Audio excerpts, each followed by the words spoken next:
साथीहरू, अहिलेको सरकारले चाहिँ धेरै राम्रो काम गरिरहेको छ। पहिला त यसले अलिकति शङ्का लागेका, अलिकति भ्रष्टाचारमा मुछिएकालाई धमाधम अहिलेको गृहमन्त्रीले पक्रिनु छ।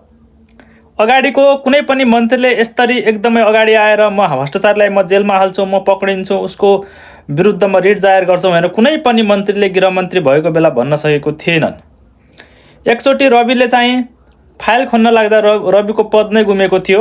अब चाहिँ यहाँ एकल सरकार छ, एकल पार्टीबाट बनेको छ। अब चाहिँ कार्यकर्ताको त्यसको आन्दोलन पनि सफल चाहिँ हुँदैन। अब चाहिँ भ्रष्टाचारीहरू त्यत्तिकै बस्न पनि सक्दैनन्।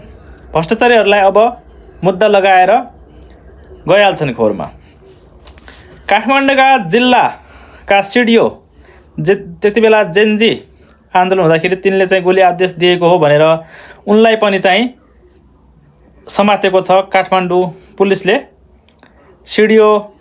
सिडिओलाई पनि। अनि केपी ओली, रमेश लेखक अझै 5-6 दिन हिरासतमै बस्ने हुन् भनेपछि अब चाहिँ भ्रष्टाचारीहरूका नेताहरू नेपालमा के भइरहेछ कि अब बिहानबाट हेर्दाखेरि दिउँसो चाहिँ अर्को मान्छे समातिन लाग्छ, दिउँसो सुत्दाखेरि राति मध्यरातमा अर्को मान्छे समातिन लाग्छ। एकदम इन्ट्रेस्टिङ स्टोरी भइरहेछ साथीहरू यो नयाँ सरकारमा। हेर्दै जाउँ के गर्छ काम। Good lock.